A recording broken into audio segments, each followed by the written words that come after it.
محترم دوستوں، بزرگوں، نوجوان ساتھیوں، خواتین اسلام اور نوجوان بچیوں، السلام علیکم ورحمۃ اللہ وبرکاتہ۔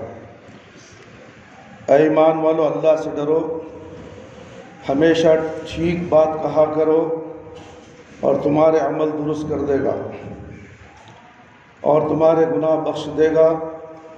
جو اللہ اور اس کے رسول کی اطاعت کرتا ہے یقیناً اس نے بڑی کامیابی حاصل کر لی ہے۔ محترم دوستوں، بزرگوں، ساتھیوں،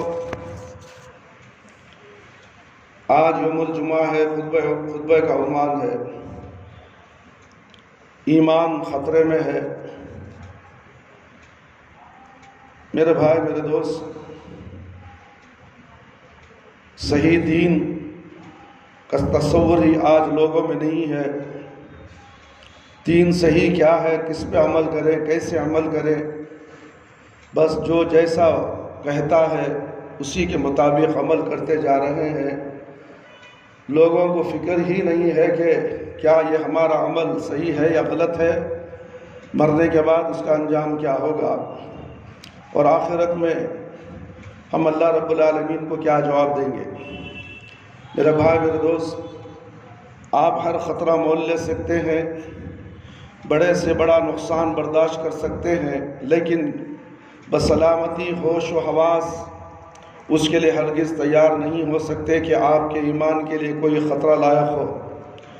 ایمان ہی تو آپ کا سب سے بڑا سرمایہ ہے۔ یہ متاع عزیز ضائع ہو گئی تو آپ بالکل ہی لٹ گئے، آپ کے پاس تو کچھ بھی نہ رہا۔ آپ دانستہ طور پر کوئی ایسی حرکت اور کوتاہی نہیں کریں گے جس سے ایمان جیسی چیز خطرے میں پڑے، لیکن اطمینان کے سانس نہ لیجیے۔ ہو سکتا ہے نادانستہ طور پر اور لا علمی اور لاپرواہی میں آپ کوئی ایسی کوتاہی کر رہے ہوں جس سے آپ کی یہ متاع عزیز خطرے میں ہو اور آپ کو احساس بھی نہ ہو۔ جو ہم غلطی کرتے ہیں اس کا ہمیں احساس تک نہیں ہوتا، اتنا خاموشی سے ہماری غلطی ایمان کو ضائع کر دیتی ہے۔ یہ کوتاہی ایسی خطرناک کوتاہی ہے میرے بھائی، میرے دوست، کہ اس سے آدمی کا ایمان خطرے میں پڑ جاتا ہے، اور یہ انتباہ کسی عام آدمی کی جانب سے نہیں ہے، خود دین پہنچانے اور بتانے والے رسول اللہ صلی اللہ علیہ وسلم کی جانب سے ہے۔ ایک لمحہ ضائع کیے بغیر ہوشیار ہو جائیے اور غور کیجئے کہ کہیں آپ اس کوتاہی اور تلافی کی فکر میں لگ جائیں۔ کوتاہی اور جرم میں مبتلا تو نہیں ہے، اللہ نہ کرے اگر ہو تو کسی حیل و حجت اور تعویل کے بغیر فوراً اس کی تلافی کی فکر میں لگ جائے۔ حجت، بحث، یحس کی ضرورت نہیں ہے۔ اللہ نے کہا، اللہ کے رسول نے کہا، اس کے خلاف اگر آپ عمل کر رہے ہیں اس میں حجت کی کیا ضرورت ہے؟ آپ کو صحیح قرآن سے بتایا جا رہا ہے، آپ کو احادیث بتایا جا رہا ہے، فوراً اپنی غلطی کو معافی کی طرف لوٹا دیں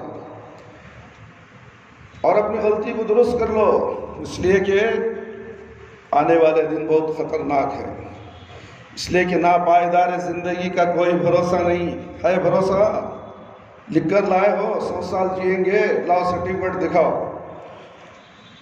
کوئی بھروسہ نہیں میرے بھائی، کب ختم ہو جائے۔ اللہ نہ کرے ایمان کا یہ خطرہ واقعی خطرہ بن جائے، اللہ ہم سب کی حفاظت فرمائے۔ یہ تو آپ جانتے ہیں کہ اللہ نے اپنے بندوں پر 4 بنیادی عبادتیں فرض کی ہیں: نماز، روزہ، زکوٰۃ اور حج۔ اور یہ بھی آپ جانتے ہیں کہ کسی بندے کو یہ حق اور اختیار نہیں ہے کہ وہ ان میں سے کوئی 2 یا 3 عبادتیں اپنے ذوق اور اپنی مرضی سے منتخب کر لے۔ اگر کوئی نادان صرف ایک عبادت کو ترک کر کے 3 عبادتیں ادا کرتا رہا تو اللہ کے رسول صلی اللہ علیہ وسلم کی وضاحت اور تنبیہ یہ ہے کہ یہ تینوں عبادتیں قطعاً اس کے کام نہ آئیں گی۔ آپ نماز چھوڑ دیے، حج کر رہے، زکوٰۃ دے رہے، روزہ بھی رکھ رہے، اب یہ ایک عمل جو ہے چھوڑنے کی وجہ سے وہ تمام عمل تمہارے کام آنے والی نہیں ہے۔ نماز غریب کو بھی ہے، مالدار کو بھی ہے، اور مالدار وہ ہے جو حج کو جا سکتا ہے، اگر حج کو نہیں گیا تو یہ 3 عبادتیں اس کی ضائع ہو جاتی ہیں۔ نماز، روزہ اور زکوٰۃ اس کی ضائع ہو گئی مالدار کی، اس لیے کہ اس کے پاس سب کچھ وسائل موجود ہیں، پیسہ ہے، دولت ہے، سب کچھ ہے، مگر حج کو نہیں جا رہا، تو اس کے 3 چیزیں ضائع ہو گئے۔ اور عام آدمی زکوٰۃ دے نہیں سکتا، مالدار نہیں ہے، اور حج کو جا نہیں سکتا، مالدار نہیں ہے، صاحب حیثیت نہیں ہے، مگر یہ ایک چیز چھوڑنے کی وجہ سے اس کا کتنا بڑا گناہ ہے، وہ نماز ہے میرے بھائی میرے دوست۔ نماز کو قائم کرو، نماز کو ہمیشہ پڑھتے رہو اور 5 وقت پڑھتے رہو۔ ایسا نہیں ہے کہ میں اپنی مرضی سے کبھی 2 پڑھ لیتا ہوں، ایسا نہیں ہے میرے بھائی، کبھی 2 3 4، ایسا نہیں ہے، پورے 5 کی 5 نماز ادا کرنا ہے۔ اللہ کے ہاں صرف اسی بندے کی عبادتیں قابل قبول ہوں گی جو اللہ کی فرض کردہ 4 عبادتیں اللہ کے حکم کے مطابق ادا کرے۔ رسول اللہ صلی اللہ علیہ وسلم کا ارشاد گرامی ہے، مسند احمد کی روایت ہے، 4 فرضہن اللہ فی الاسلام فمن آتا بثلاث لم یغنین عنہ شیئا حتی یأتی بہن جمیع الصلاة والزکاة وصیام رمضان وحج البیت۔ یہ مسند احمد کی روایت ہے، 4 عبادتیں ہیں جو اسلام میں اللہ رب العالمین نے فرض کی ہیں، جو شخص ان میں سے 3 بجا لائے اور 4تھی چھوڑ دے تو تینوں اس کے کام نہیں آئیں گے، اور جب تک وہ 4 ادا نہ کرے، وہ 4 عبادتیں یہ ہیں، نماز، زکوٰۃ، رمضان کا روزہ اور حج۔ میرے بھائی میرے دوست اور خواتین اسلام، آج کے دور میں مسلمان بے شک اپنے فرائض میں کوتاہ ہے، لیکن پھر بھی نماز، روزہ اور زکوٰۃ ادا کرنے کا خاصا اہتمام کرتے ہیں۔ البتہ حج ادا کرنے کی طرف زبردست غفلت ہے، بہت سے غافل مسلمان حج کو جانے کی استطاعت رکھتے ہیں، خوشحال ہے، صحت مند ہے، کوئی معذوری مجبوری بھی نہیں ہے، اور پھر بھی وہ حج کو نہیں جاتے، اور انہیں احساس ہی نہیں ہے کہ اس کس قدر عظیم اور بھیانک جرم کا ارتکاب کر رہے ہیں، اور یہ ایسے بھیانک جرم میں مبتلا ہیں جس سے ایمان خطرے میں ہے۔ اللہ ایسے لوگوں سے اپنے بے نیازی اور بے تعلقی کا اعلان کرتا ہے، اور جس سے اللہ اپنی بے نیازی اور بے تعلقی کا اعلان کرے اس کا دنیا اور آخرت میں کہیں ٹھکانہ نہیں ہے، اللہ یہ کہ وہ اپنے جرم کی تلافی کے لیے اپنے کو اللہ کی نظر میں عنایت کا مستحق بنا لے۔ اللہ تعالیٰ کی تنبیہ کے الفاظ ہیں میرے بھائی میرے دوست، سورہ ال عمران آیت نمبر 90/7، وَلِلَّهِ عَلَى النَّاسِ حِجُّ الْبَيْتِ مَنِ اسْتَطَاعَ إِلَيْهِ سَبِيلًا وَمَن كَفَرَ فَإِنَّ اللَّهَ غَنِيٌّ عَنِ الْعَالَمِينَ۔ انسانوں پر اللہ کا یہ حق ہے کہ وہ اس گھر تک پہنچنے کی استطاعت رکھتا ہو اور حج کرے، اور جو کوئی اس حکم کی پیروی سے انکار کرے تو وہ جان لے کہ اللہ تعالیٰ تمام دنیا والوں سے بے نیاز ہے۔ میرے بھائی میرے دوست اور خواتین اسلام، یعنی جو اس فرض سے انکار کرے، استطاعت رکھنے کے باوجود حج بیت اللہ کا حج نہ کرے، تو وہ خوب سن لے کہ اللہ تعالیٰ سارے جہاں والوں سے بے نیاز ہے، کسی کا محتاج نہیں۔ اللہ تمہارے حج کا بھی محتاج نہیں، تمہاری زکوٰۃ کا بھی محتاج نہیں، تمہاری نمازوں کا بھی محتاج نہیں، ہم محتاج ہیں اللہ کے۔ ہم محتاج ہونے کے بعد اتنا تکبر، اتنا گھمنڈ ہے، اتنی سستی، اتنی کاہلی، اللہ اکبر، اللہ کی عبادت کرنے کے لیے پیچھے سے ڈھکلنا، بار بار بلانا، فجر کو آتی ہے بھائی، عشاء کو آتی ہے بھائی، فجر پڑھ لو بھائی، بابا عاجز، ایک امام عاجز ہو کر لوگوں کو کہتا ہے کہ آپ فجر پڑھے، عشاء پڑھے، ٹائم نہیں ہے حضرت، رات کو 2 بجے سویا کام کر کو، ارے کس کے لیے سویا؟ اپنی بیوی بچوں کے لیے، اس میں اللہ کا کیا ہے؟ اللہ تو اس سے بے نیاز ہے۔ تو رات کے 2 بجے سو، 3 بجے سو، 4 بجے سو، فجر کو نماز پڑھ اللہ کے لیے۔ اللہ نے تجھے پیدا کیا ہے، اللہ نے تجھے مال و دولت دی، اللہ نے تجھے نوکری دی، اور تو نا للہ گھروں کے عالی شان گھروں میں فیان ڈال کر، بڑے بڑے گدوں میں، اچھی اچھی نالیوں کے اندر اور بڑے بڑے کمبلوں کے اندر گھسا ہوا ہے، حی علی الصلاۃ کی صدائیں گونجتی ہیں، مگر تجھے ہوش نہیں ہے اے مسلمان۔ کیا اللہ تجھ سے خوش ہوگا؟ زندی نمازیں ظہر اثر پڑھ لیتا ہے، کیا اللہ محتاج ہے تیرے ظہر اثر کی؟ بلکہ تو فجر کی نماز میں سویا مردہ پڑا ہے گھر کے اندر۔ اے گھروں میں سونے والے مردے لوگوں، گھروں کو قبرستان مت بناؤ، گھروں کو قبرستان مت بناؤ، اس لیے کہ قبرستان میں نماز نہیں پڑھی جاتی۔ میرے بھائی، میرے دوست اور خواتین اسلام، یعنی جو اس فرض سے انکار کرے اور استطاعت رکھنے کے باوجود بیت اللہ کا حج نہ کرے تو وہ خوب سن لے کہ اللہ سارے جہاں والوں سے بے نیاز ہے، اللہ کسی کا محتاج نہیں، بندہ ہی اس کا محتاج ہے۔ اگر یہ محتاج بندہ اس کی فرض کی ہوئی عبادت سے غفلت اور بے نیازی برتتا ہے تو اللہ اس کی کوئی حاجت نہیں ہے، اللہ کے ہاں سے وہ رائندہ درگاہ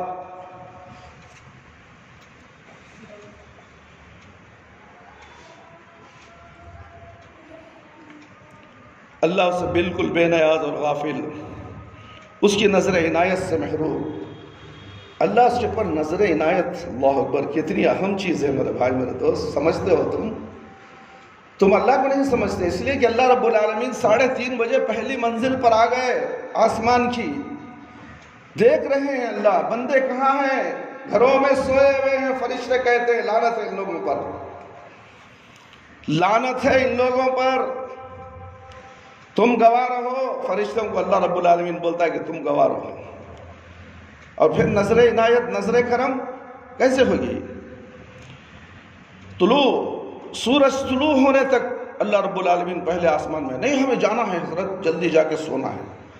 ارے طلوع ہونے تک اللہ رب العالمین اوپر جانے تک تو ذکر کر، رو گڑ گڑا، ارے فقیر، ارے غریب، ارے مسکین، لوگوں کے اوپر نظریں دوڑاتا ہے، کوئی مدد کرے گا مجھے؟ لوگ کیا مدد کریں گے؟ مدد کرنے والی ذات تو رب العالمین ہے۔ اس رب العالمین کو چھوڑ کر لوگوں کی طرف نظر دوڑانا، یہ کہاں کی انصافی ہے میرے بھائی میرے دوست؟ اللہ کے رسول نے اور زیادہ لفظوں میں ایسے غافل نادانوں کو دھمکی دی ہے اور صاف صاف متنبہ کیا ہے، جو لوگ استطاعت رکھنے کے باوجود حج کے لیے نہیں جاتے ان کا ایمان خطرے میں ہے۔ ابو امامہ رضی اللہ عنہ سے روایت ہے کہ آپ صلی اللہ علیہ وسلم نے فرمایا، جس شخص کو واقعی کوئی محتاج ہی نہیں، حج سے روک دینے والی بیماری بھی نہیں، کسی ظالم اقتدار کی طرف سے بھی رکاوٹ نہیں، پھر بھی اس نے حج نہ کیا تو چاہے یہودی ہو کر مرے یا چاہے نہ جائے، وہ نہیں کرنا، وہ ایک معمولی کنکر ہے، نہیں ایسا کرنے کا حکم نہیں ہے۔ جمعہ کا خطبہ اسٹارٹ ہوا تو خاموش خطبہ سننا سو، کھجالے کو انگلیاں کر لے کو ناخن میں خون نکال بیٹھی، اللہ اکبر کبیرہ، جاؤ آتاں دو لگا، اعوذ باللہ من الشیطان الرجیم۔ میرے بھائی میرے دوست سوچئے، دل دہلانے والی اس تنبیہ جس کی آنکھیں نہ کھلیں اور وہ اس فکر میں نہ لگے، چاہے اس کا خاتمہ اسلام پر ہو تو واقعی اس کا ایمان خطرے میں ہے، جیسے زاد راہ بھی حاصل ہے، صحت بھی میسر ہے، کوئی ظاہری رکاوٹ بھی نہیں ہے، اور پھر بھی وہ اللہ کی فرض کی ہوئی عبادت میں کوتاہی برت رہا ہے، یا موقع میسر آنے کے باوجود ٹال مٹول کر رہا ہے، ایسے واقعی یہ فکر نہیں اس کا خاتمہ اسلام پر ہو، اس لیے کہ ایسے کوتاہ کار کے بارے میں صاف اللہ رب العالمین، اللہ کے رسول صلی اللہ علیہ وسلم نے بتا دیا کہ وہ چاہے نصرانی ہو کر مرے، چاہے وہ یہودی ہو کر مرے، مسلمان ہو کر مرنے کی اگر اسے آرزو ہے تو وہ فوراً اس عظیم فرض کو ادا کرنے کے لیے تیار ہو جائے، اور ناپائیدار زندگی کا ایک لمحہ بھی ضائع نہ کرے، ایک لمحہ زندگی کا ضائع نہ کرنے کا حکم دیا جا رہا۔ ہم ان 4 عبادتوں میں سے ہر عبادت کو دنیا کے کاموں میں، دنیا کی فکر میں، دنیا کی پڑھائی کی فکر میں، بچے کالجوں میں نہ جانے کیا کیا بتاتے ہیں میرے بھائی، پڑھائی ہے، اسکول ہے، کالج ہے، نماز نہیں پڑھا تو کوئی فکر نہیں، ماں باپ کو ہی فکر نہیں ہے میرے بھائی میرے دوست اور خواتین اسلام۔ یہ کیسے مسلمان ہیں؟ یہ مسلمان ہے یا نہیں؟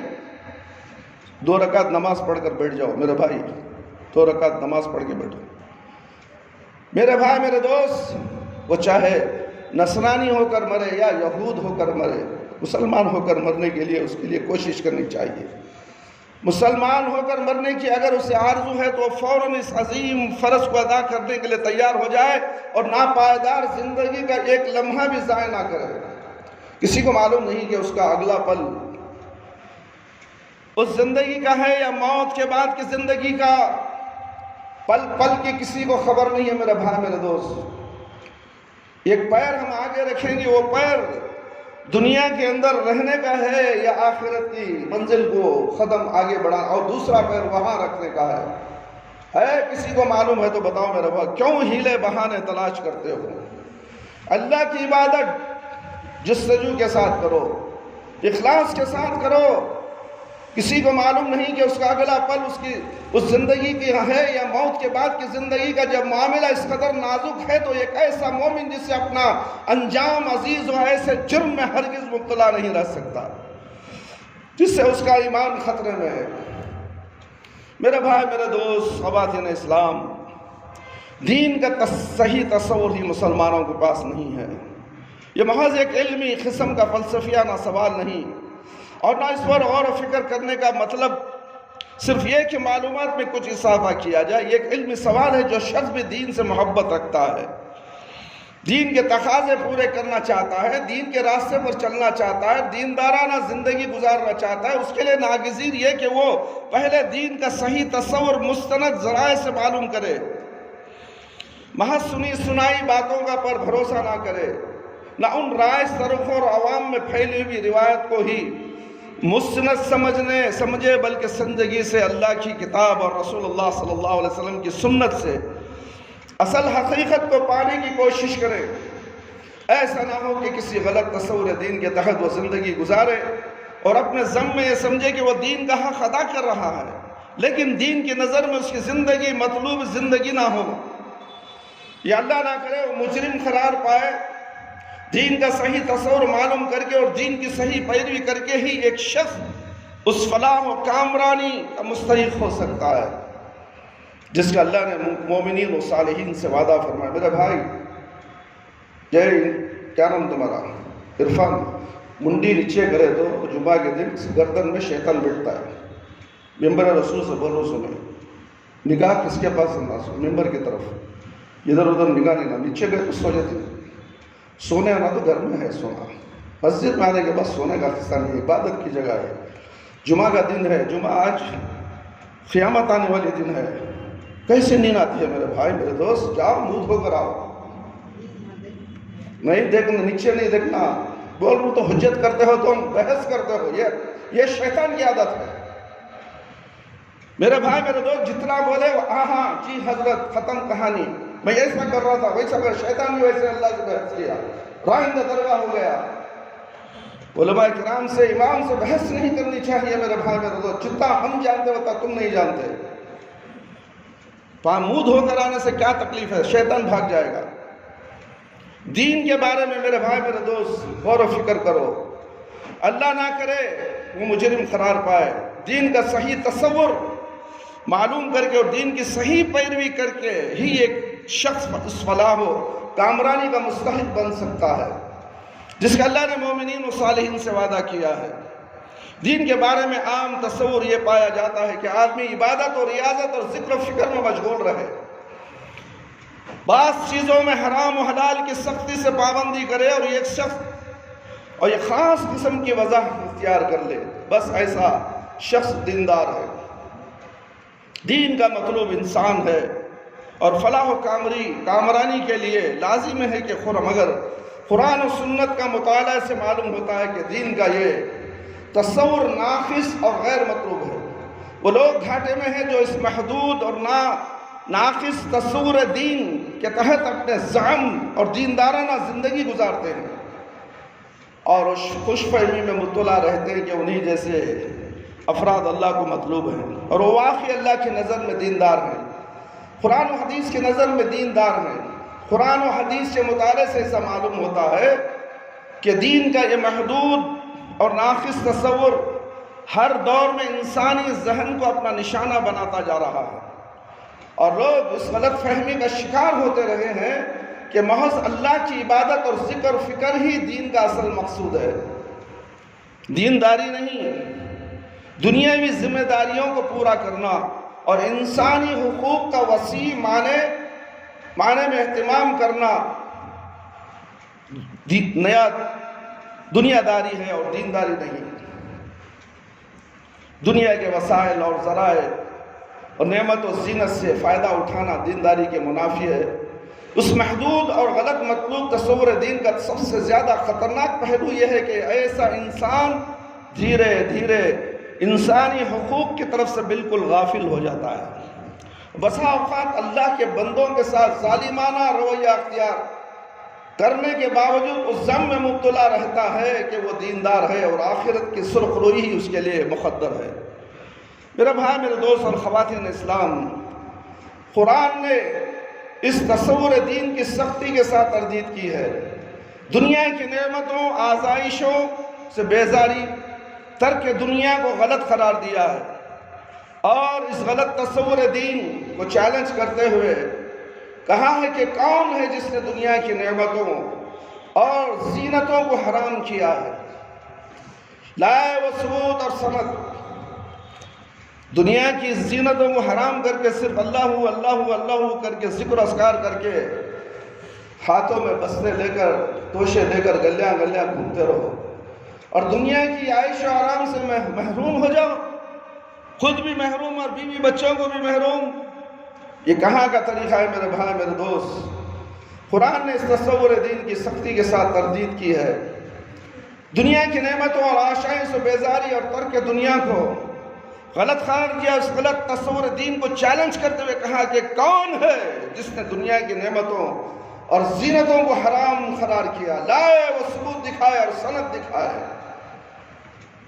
سورہ اعراف آیت نمبر 30 میں اللہ رب العالمین نے فرمایا، قل من حرم زینت اللہ التی اخرج لعباده والطیبات من الرزق قل ہی للذین آمنوا فی الحیاة الدنیا خالصتا یوم القیامہ۔ اے رسول صلی اللہ علیہ وسلم، ان سے کہیے کہ کس نے اللہ کی زینت کو حرام کر دیا ہے، جسے اللہ نے اپنے بندوں کے لیے نکالا تھا؟ کس نے اللہ کی بخشی ہوئی پاک چیزیں ممنوع کر دی؟ کہیے یہ ساری چیزیں زندگی میں بھی ایمان لانے والوں کے لیے ہیں اور قیامت کے روز تو خالصتاً انہی لوگوں کے لیے ہوں گی۔ دنیا میں جو جائز نعمتیں ہیں وہ اللہ رب العالمین نے تمہیں دیا ہے، اس کا استعمال کرو، اور یہ نعمتیں تمہیں جنت میں بھی ملنے والی ہیں، اور یہاں تمہیں ہر چیز کو اپنی مرضی کے مطابق حلال اور حرام کر کے عبادتوں میں لگے ہو، دنیا سے منہ موڑ کر اللہ اللہ اللہ کر کے کہیں کونے میں روم میں بیٹھ جاتے ہو۔ یہ کہاں کا تصور ہے؟ تمہارے بیوی بچوں کا حق ہے، تمہارے بیوی کا حق ہے شوہر پر، بچوں کا حق ہے شوہر پر۔ میرے بھائی، میرے دوست، ایک دوسرے مقام پر بہت وضاحت کے ساتھ بتایا گیا کہ سارے انسان اللہ نے ایک ہی ماں باپ سے پیدا کیے ہیں، ان سب کو اللہ تعالیٰ نے پیدا کیا، اس لیے سب اللہ کے بندے ہیں، اور مخلوق ہونے کے ناطے یہ سبھی اللہ کو پیارے ہیں۔ پھر یہ سب چونکہ ایک ہی ماں باپ ہیں، ماں باپ سے ہیں، اس لیے یہ سب آپس میں بھائی بھائی ہیں، اور ان کے درمیان اخوت و محبت، باہمی حقوق کی پاسداری، جذبات کا باہمی لحاظ ہونا چاہیے، اور پھر اس کے بعد یہاں تاکیدی انداز میں جس طرح اپنا یہ حق بتایا ہے کہ میرے بندے صرف مجھ سے ہی ڈریں، اور اسی طرح آیت میں یہ تاکید کی ہے کہ بندے آپس کے رشتہ داریوں اور قرابت داریوں کے حقوق کا پورا لحاظ رکھیں۔ اللہ اکبر۔ اللہ رب العالمین نے سورہ نساء آیت نمبر 1 اور 4 میں فرمایا یا ایھا الناس اتقوا ربکم الذی خلقکم من نفس واحدۃ وخلق منها زوجها وبث منهما رجالا كثيرا ونساء واتقوا الله الذي تساءلون به والارحام ان اللہ کان علیکم رقیبا۔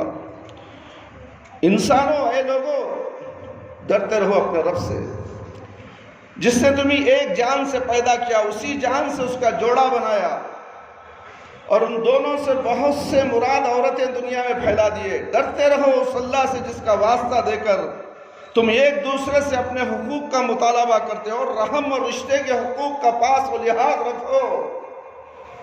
یقین رکھو اللہ تمہاری نگرانی کر رہا ہے۔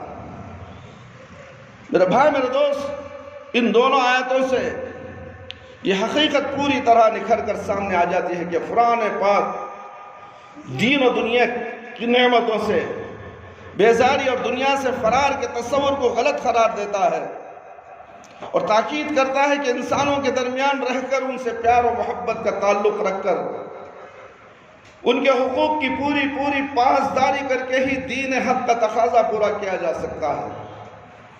ان کے حقوق کی پوری پاسداری کر کے ہی دین کا حق کا تقاضا پورا کیا جا سکتا ہے۔ قرآن پاک کا تصور دین یہی ہے، اور جیسے ہی دیندار افراد سے مطلوب ہے۔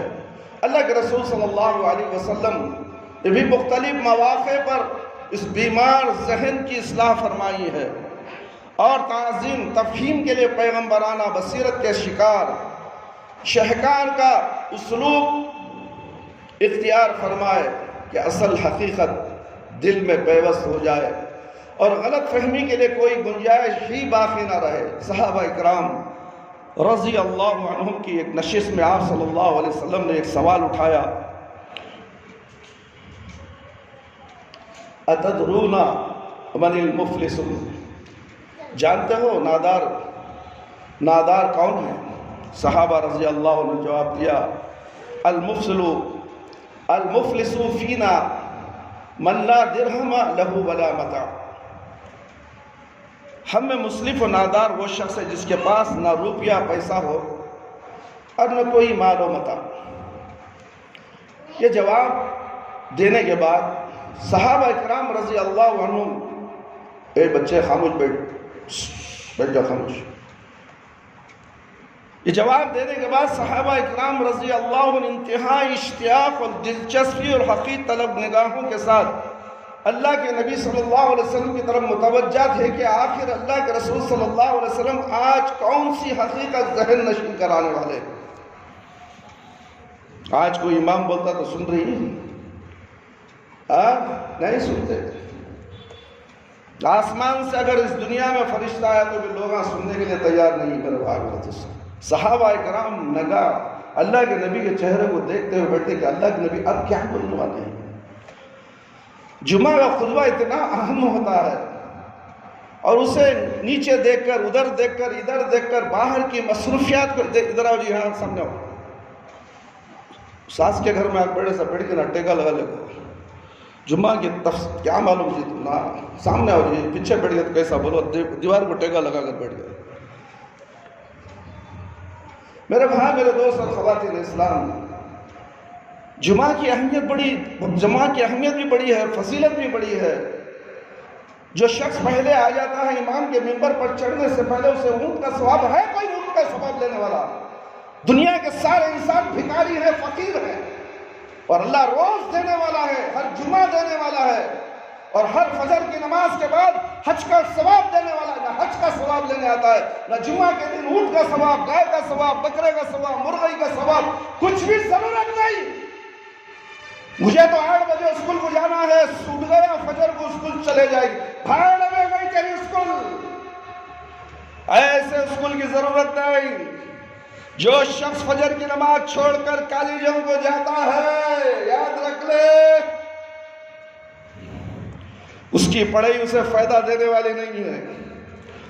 جو ڈگریاں حاصل کرے گا، جب تک اللہ اسے ڈھیل دے دے گا، پڑھ، میری عبادت چھوڑ کر، میں نے تجھے پیدا کیا صرف میری عبادت کے لیے، اور میری عبادت چھوڑ کر تو دنیا میں مصروف ہونا، دنیا کمانے لگ گیا، دنیا کی پڑھائی پڑھنے لگ گیا، بڑے بڑے اونچے اونچے کتابیں پڑھنے لگ گیا۔ ناظم کا ڈر، پرنسپال کا ڈر تجھے، حی علی الصلاح حی علی الفلاح کا ڈر نہیں۔ اللہ اکبر 4 مرتبہ پکارا جاتا ہے فجر میں، اس کا ڈر ہے تجھے؟ اے مسلمان، دنیا کے مسلمانوں سے مخاطب ہوں، اور سے سنو میرے بھائی میرے دوست، 2 رکعت نماز پڑھ کر بیٹھ جاؤ۔ تحیت المسجد تحیت الوضو اللہ کے نبی صلی اللہ علیہ وسلم کی سنت ہے۔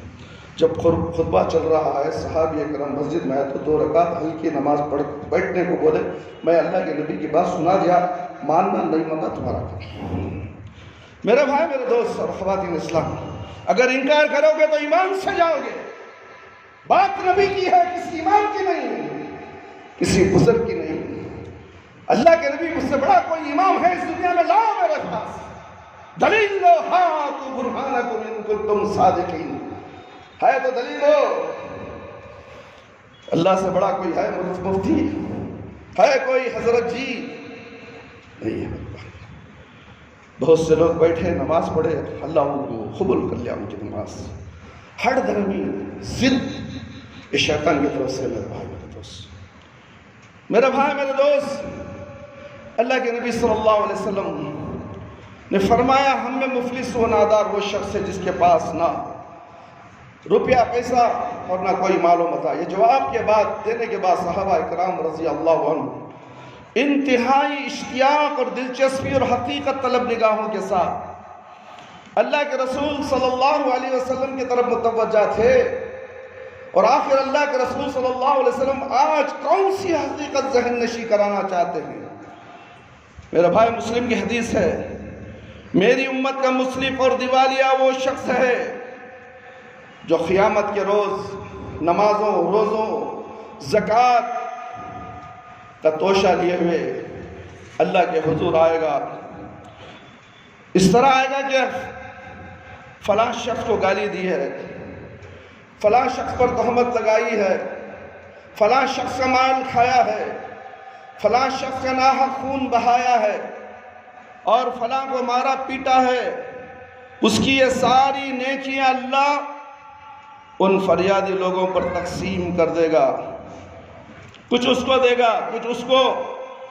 اب اگر یہ ساری نیکیاں فریاد کرنے والوں پر کی ہوئی زیادتیوں کی سلافی ہے پہلے ختم ہو گئیں، تو پھر فریاد کرنے والوں کے گناہوں کا وبال اس کے سر ڈال دیا جائے گا، اور پھر اس کو جو نماز روزے رکھ کر لایا تھا، نمازوں کا ڈھیر تھا، یہ تمام حقوق نہ ادا کرنے کی وجہ سے اس کے گناہ اس کے سر پر ڈال دیے جائیں گے اور اس کو جہنم میں جھونک دیا جائے گا۔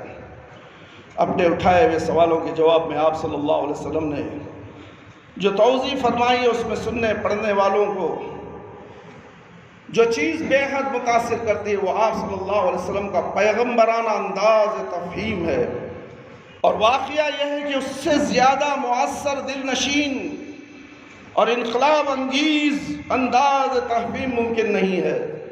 اس پیرایا بیان کا ایک پہلو یہ ہے کہ ہر سننے والا لرز جائے اور وہ اپنے انجام کی فکر کرے، بے قابو ہو کر اپنی زندگی سے اس طرح کی کوتاہیاں اور گندگیاں خزاں رسیدہ پتوں کی طرح جھاڑ دینے کے لیے بے چین ہو جائے اور زندگی کو دین کے اس تصور کے تحت بنانے اور سنوارنے کا خوشگوار اٹل فیصلہ کرے۔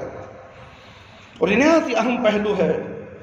دوسرا پہلو یہ سامنے آتا ہے کہ آپ صلی اللہ علیہ وسلم نے صرف یہی نہیں کیا کہ امت کو جوں توں حق پہچاننے کی کوشش فرمائی، بلکہ حق پہچاننے کے لیے ایسے مؤثر دل نشین حکیمانہ انداز اختیار کیے کہ سننے والے اس حق کو اپنے دل کی آواز اور اپنی سب سے بڑی ضرورت سمجھ کر جذب کر لے، اندرونی جذبے سے وہ اپنی زندگیوں میں خوشگوار انقلاب لانے کے دھن میں لگ جائیں، حق کو اپنا سب سے زیادہ عزیز اور قیمتی سرمایہ سما کر اسے لینے کے لیے بے چین بے اختیار لبکے۔ داعی اعظم، کائنات کے اعظم پیارے نبی محمد صلی اللہ علیہ وسلم نے دین کا صحیح تصور سمجھانے کے لیے یہ ایک بار کی تفہیم شروع نہیں فرما دی، بلکہ بہت ایک سوال اٹھایا، حاضرین سے جواب چاہا، ان کا جواب اطمینان سے بنا، اور پھر جب حاضرین کو پوری طرح اپنی جانب متوجہ پایا اور دل کی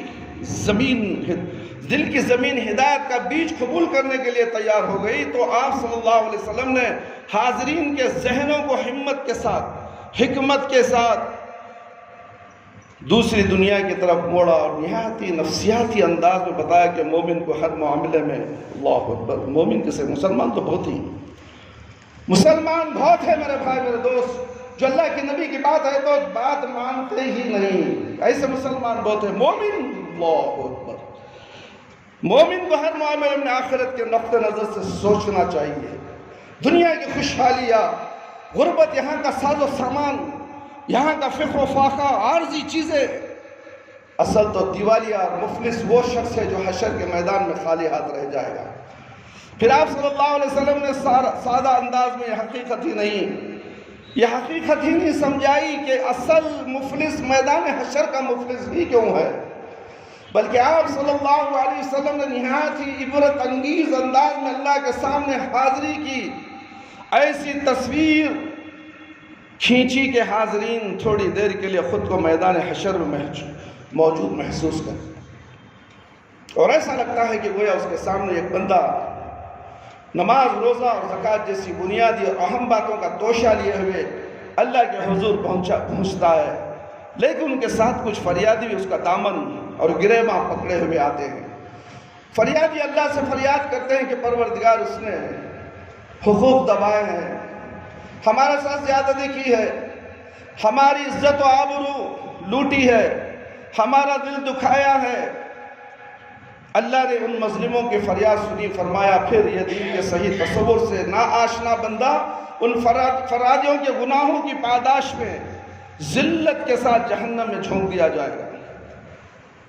اس پیغمبرانہ انداز بیان کا خیال کمال یہ ہے کہ آدمی بندے کے حقوق سے لاپرواہی اور ان پر ظلم و زیادتی کا انجام اپنے تصور کی آنکھوں سے دیکھ کر لرز اٹھتا ہے اور بے اختیار جھرجھری لے کر اٹل فیصلہ کرتا ہے کہ اب اللہ کے کسی بندے کا دل نہ دکھاؤں گا، کبھی کسی کا حق نہ دباؤں گا، کبھی کسی کی عزت و آبرو کو بٹا نہ لگاؤں گا، اور کبھی کسی اللہ اور اللہ کے رسول صلی اللہ علیہ وسلم کی نافرمانی نہیں کروں گا۔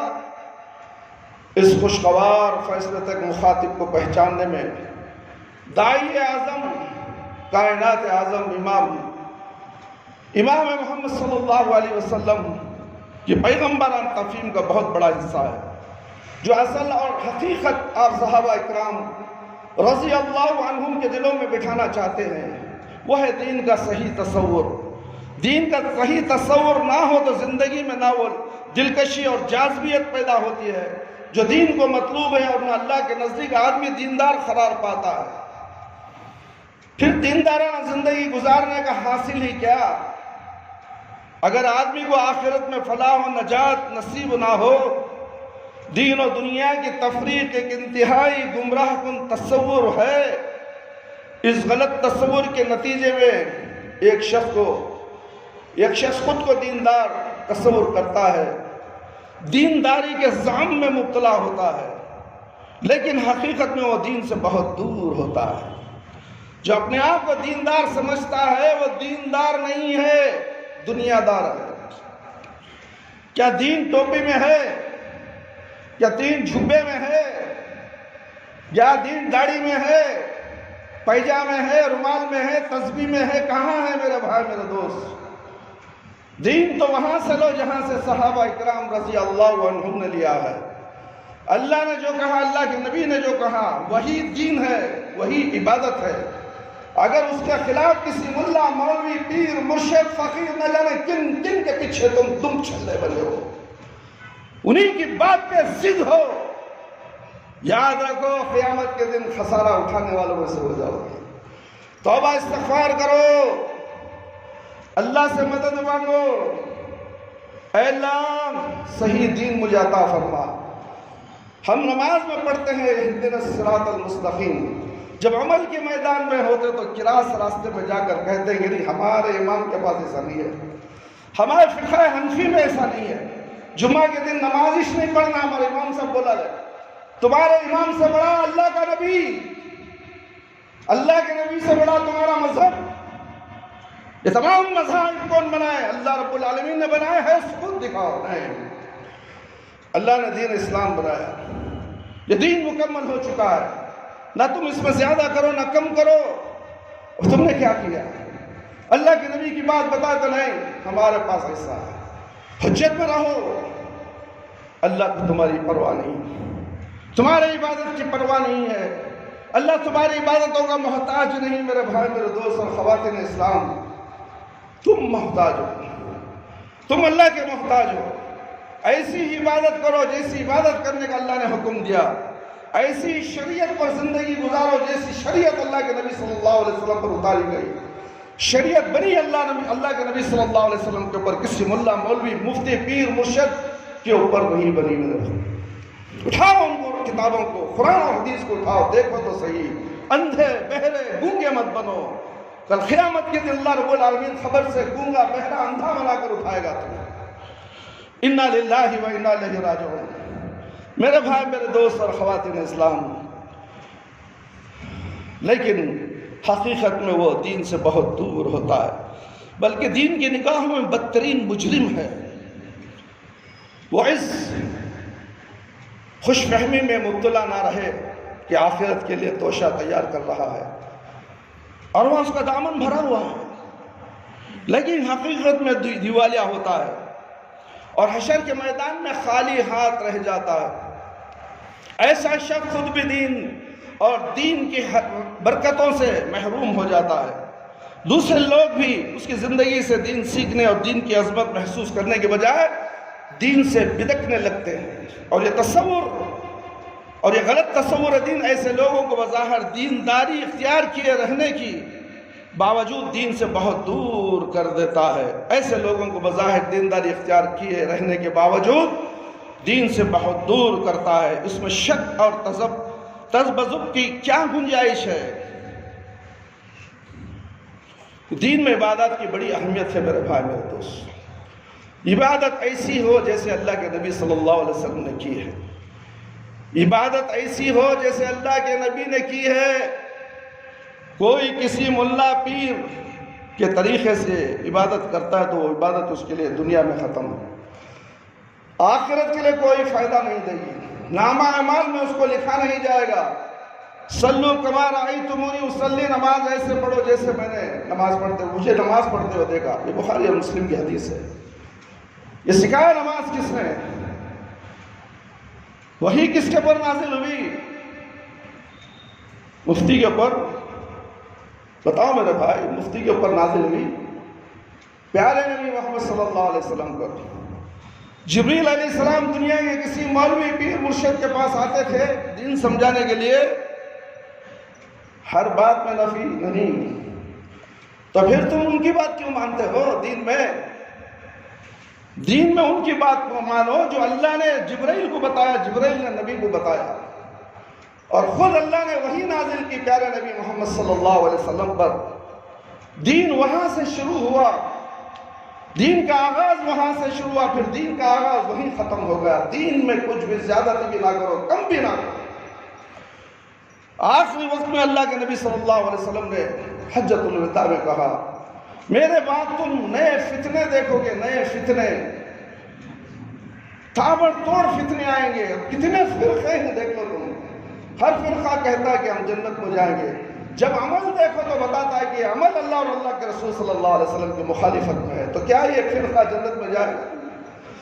فرقے بنتے کب ہیں؟ اصل سے ہٹنے کے بعد میرے بھائی، میرے دوست۔ اصل کیا ہے؟ قرآن اور حدیث، اللہ اور اللہ کے رسول اصل ہے میرے بھائی۔ اس سے ہٹ گیا تو سمجھو فرقوں میں بٹ چکا ہے۔ ایک فرقوں میں ہزار فرقے ہیں، آپ جھانک کر تو دیکھو، معلوم پڑ جائے گا۔ میرے بھائی، میرے دوست اور خواتین اسلام، دین میں عبادت کی بنا بڑی اہمیت ہے۔ اسلامی زندگی کی ساری دلکشی اور رہنائی عبادت ہی کے دم سے ہے۔ عبادت دین کا ستون ہے. باتیں نہیں کرنا چاہیے, خاموش بیٹھو جی, نو پوچھے تو جواب دینا نہیں تو میں کئی دیر جواب دے. ان کو جمعہ کی اہمیت نہیں ہے, انہوں موبائل دیکھ لگ بیٹھی مسجد میں. عبادت دین کا ستون ہے, انہی پر دین کی عمارت قائم ہے, اور انکار دین کے بغیر دین کے نہ کوئی معنی ہے اور نہ نہیں دین کا تصور کیا جا سکتا ہے. لیکن ان ستونوں پر دین کی عمارت اسی وقت قائم ہوتی ہے جب عبادت کرنے والے کو ان کی اصل روح کا شعور ہو اور دین میں ان کی اصل حیثیت کو سمجھ کر دین کی منشا کے مطابق ان کا اہتمام اور انتظام کرنا ہوتا ہے. اللہ کے رسول صلی اللہ علیہ وسلم نے امت کو دین کے بارے میں جو صحیح تصور دیا ہے اس کا اصل یہ ہے کہ دین دراصل اللہ اور بندگان الہی کے حقوق کے معتدل امتزاج کا نام ہے. دیندار مسلمان وہ ہے جو اللہ اور بندے دونوں کا حق ادا کرتا ہے. بات یہ نہیں ہے کہ عبادت کرنے والے کو بندگان الہی کے حقوق ادا کرنے چاہیے. یہ انداز بہت ڈھالا ہے, اسے اصل حقیقت کی صحیح اور واقعی ترجمانی نہیں ہوتی. جس طرح یہ انداز بیان صحیح نہیں ہے کہ بندوں کے حقوق ادا کرنے والے کو نماز روزے کا بھی پابند ہونا چاہیے. صحیح بات یہ ہے کہ اللہ کا حق, بندے کا حق ایک ہی اسلامی کردار کے دو رخ ہیں. جس طرح سکے کے دو رخ ہوتے ہیں, اور یہ کہنے کی بات نہیں ہوتی کہ سکے کا اگر ایک رخ ہے تو وہ بھی ہونا چاہیے, بلکہ سکہ تو ہوتا ہی وہ ہے جس کے دو رخ ہوں.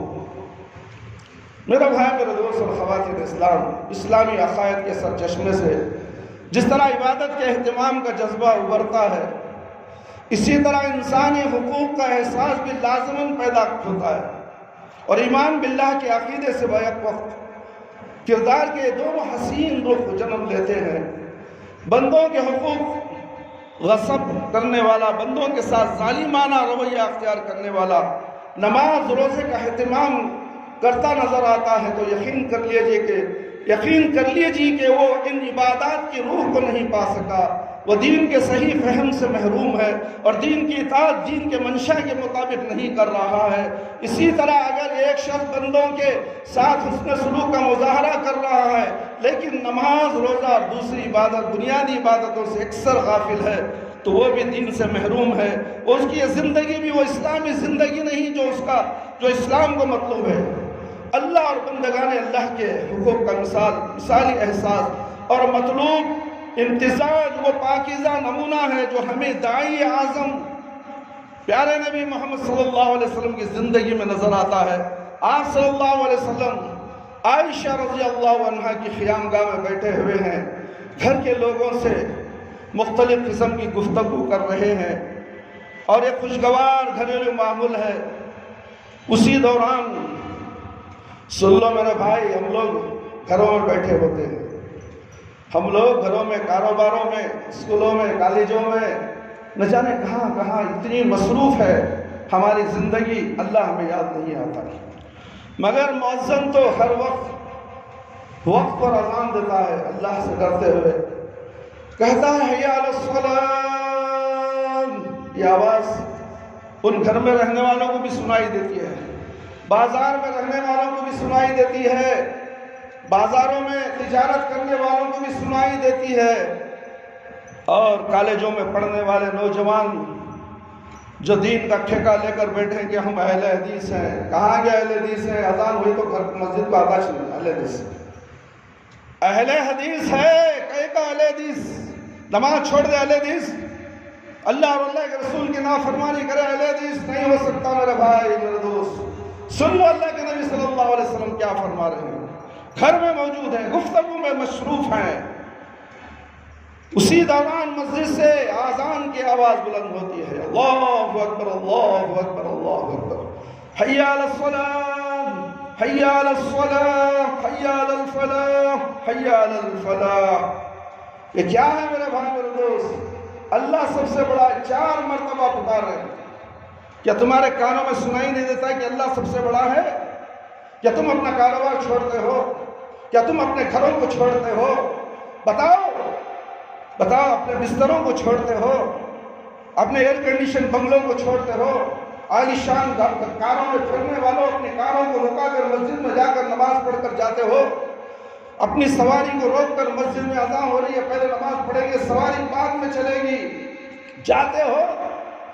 نہیں جاتے تو پھر کیسے میرے بھائی؟ اللہ کے نبی صلی اللہ علیہ وسلم نے فرمایا میرے بھائی میرے دوست، ان مسجد سے اذان کی آواز بلند ہوتی ہے، اذان کی آواز سنتے ہی آپ صلی اللہ علیہ وسلم یہ کہا کس طرح اڑ جاتے ہیں گویا گھر کے سارے لوگ اجنبی ہیں۔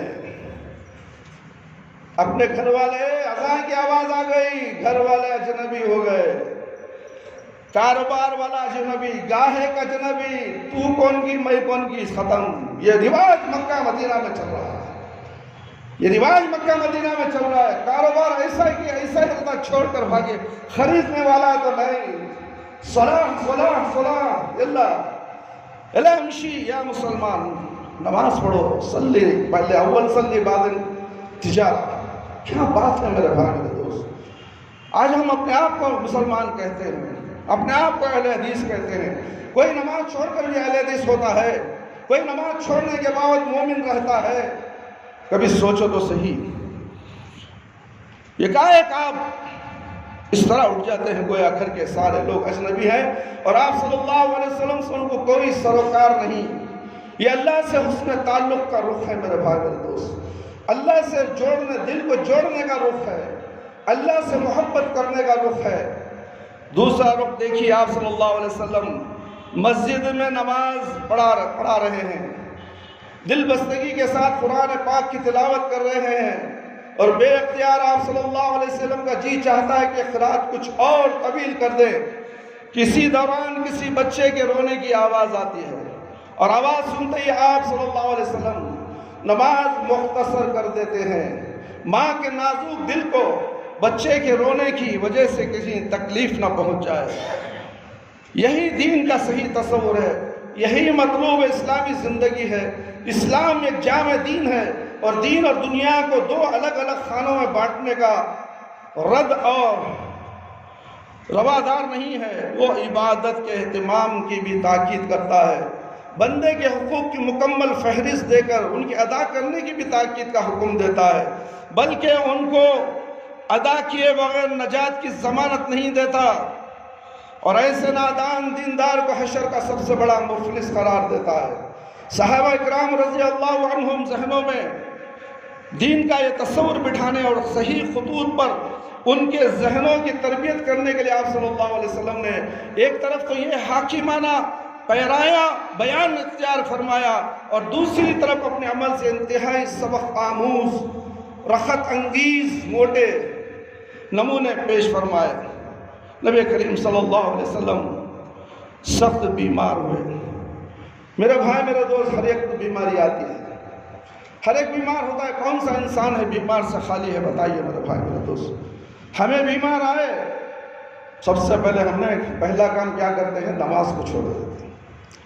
سر میں درد آیا، سر میں درد اتنے نہیں ہوتا، فجر کو اٹھانے کو جو لوگ بول کو سو جاتا ہے، رات کچھ بولا تھا جو کو فجر کو اٹھانا نہیں کی تو سر میں درد بہت ہے، مجھے گولی کھایا تھا، اچھی نیند لگتی ہے، وہ 9 بجے اٹھانا لو، 10 بجے جا کے دکان کھولنا یا ورک شاپ کو جانا۔ یہ میرے بھائی آج کا مسلمان ہے۔ میرے بھائی میرے دوست، بیماری تو ہر ایک کے ساتھ ہے۔ اللہ کے نبی صلی اللہ علیہ وسلم کو بیماری آئی، بخاریں آئی، ہر انسان کو آتی ہے۔ کیا نماز چھوڑ دو گے؟ نماز نہیں چھوڑ سکتے میرے بھائی میرے دوست۔ نبی کریم صلی اللہ علیہ وسلم سب بیماری مبتلا ہے، بخار کی شدت سے بدن جل رہا ہے، بدن جل رہا ہے، سر میں شدید درد ہے۔ تکلیف کے مارے آپ صلی اللہ علیہ وسلم نے سر کو کپڑے سے سخت باندھ رکھا ہے۔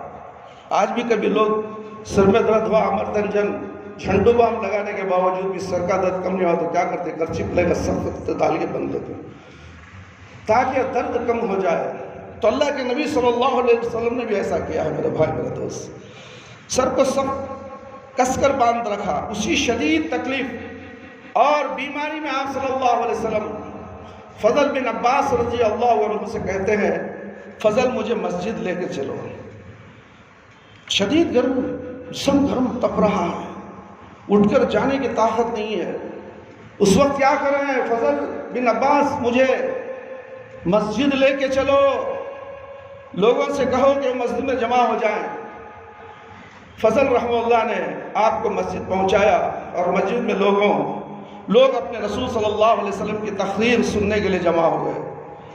آپ ممبر پر تشریف لے گئے، اللہ کی حمد و ثنا بیان کی اور فرمایا لوگوں میں تم سے بہت جلد رخصت ہونے والا ہوں، اس دنیا سے جانے والا ہوں۔ کیا منظر ہوگا وہ؟ اللہ کے نبی صلی اللہ علیہ وسلم کی زبان سے وہ الفاظ نکل رہے ہیں کہ میں اس دنیا سے جانے والا ہوں۔ اگر کوئی باپ اپنے بیوی بچوں کے سامنے کہے تو بچے رونے لگ جائیں گے، ابا جان ایسا کیوں کہتے ہو؟ آپ کو 100 سال کی حیات مل جائے۔ اللہ اکبر۔ پیارے نبی محمد صلی اللہ علیہ وسلم کہہ رہے ہیں کہ میں رخصت ہونے والا ہوں۔ اللہ اکبر۔ لوگوں، جس کسی کی پیٹھ پر بھی کبھی کوڑا مارا ہو تو مجھ سے بدلہ لے لے۔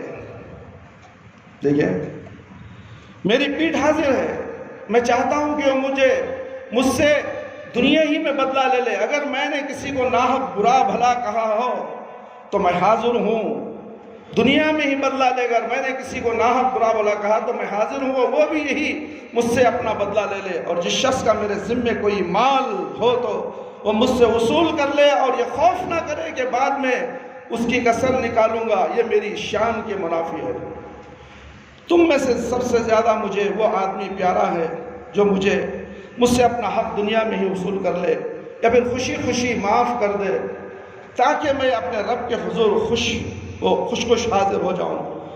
لوگوں، تم میں سے جس کسی نے بھی کسی کا حق دبا رکھا ہو وہ اس کا حق لوٹا دے، دنیا کی رسوائی کا خیال نہ کرے۔ کسی کو آپ نے تکلیف دی ہے دنیا میں، برا بلا کہا ہے،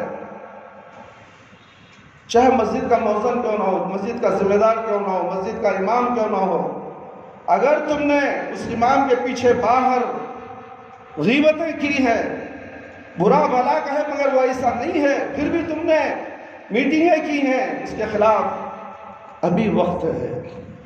وہ امام و مؤذن زندہ ہے، معافی تلافی کر لو، ورنہ تو تمہارے نیکیاں قیامت کے دن ضائع ہو جائیں گی، ورنہ پھر آخرت کی رسوائی کے لیے تیار ہو جاؤ، جہاں کی رسوائی دنیا کی رسوائی سے کہیں زیادہ سخت اور عبرتناک ہے۔ میرے بھائی میرے دوست، تقریر کا ایک فقرہ یقین ایمان کی اس کیفیت کو جا بخشا ہے، جلا بخشتا ہے کہ بندوں کے حقوق سے غافل رہ کر آدمی اللہ کے حضور سرخنا نہیں ہو سکتا، اور آخرت کی فلاح و کامرانی اسی خوش نصیب کا حصہ ہے جو اللہ کو بھی پہچانے اور بندوں کا حق بھی ادا کرے، اور جو دین کے اس صحیح تصور کے ساتھ زندگی گزارنے کو اللہ سے بھی بہترین تعلق قائم رکھے، اور بندوں سے بھی اللہ کا شکر گزار بندہ بھی رہے، اور بندوں کے رحمت و شفقت کا پیکر بھی۔ بے شک عبادت اور ریاضت، ذکر و فکر دین میں بہت بڑی اہمیت ہے،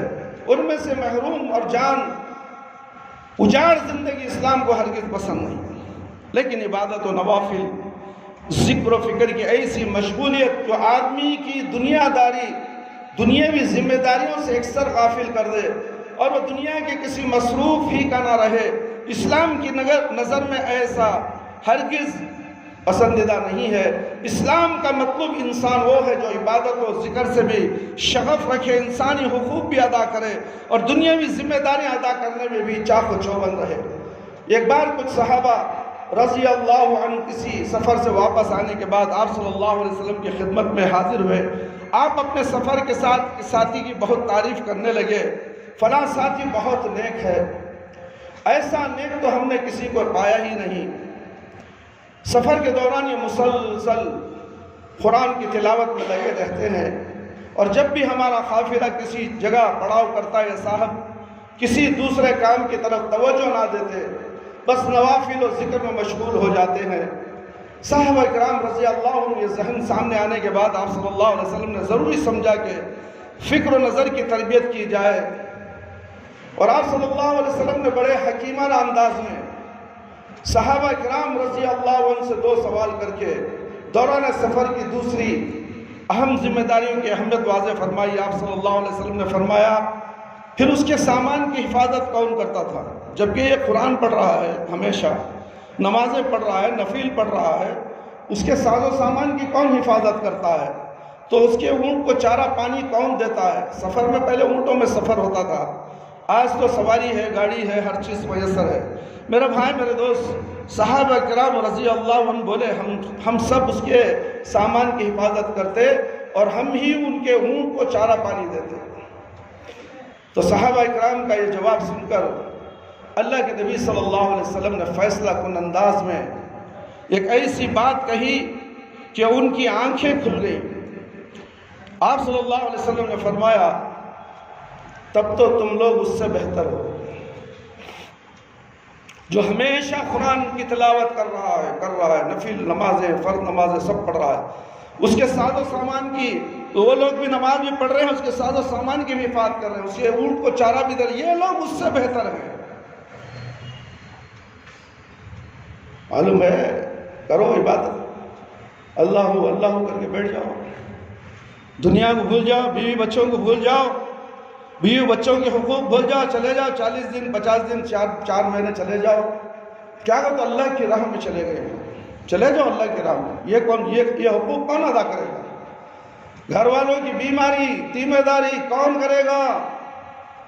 وہ گھر کا بچہ آوارہ ہو جائے گا تمہارے 2-4 سال 4 مہینے جانے کے بعد، وہ بے ڈھنگا ہو جائے گا، گھروں میں ٹی ویاں چل رہی ہیں، حاجی صاحب چلے گئے سفر میں 4 مہینے کے لیے، گھر میں گانے بج رہے ہیں، بیوی نہ جانے کہاں کہاں جاتی ہے، اللہ بہتر جانے۔ جب وہ واپس آئیں گے تو گھر کا ماحول ہی الگ ہے، میں تو چلے گئے اللہ کے راہ میں، میرا گھر برباد ہو گیا۔ ایسے بہت سے واقعے ہو چکے ہیں میرے بھائی، میرے دوست۔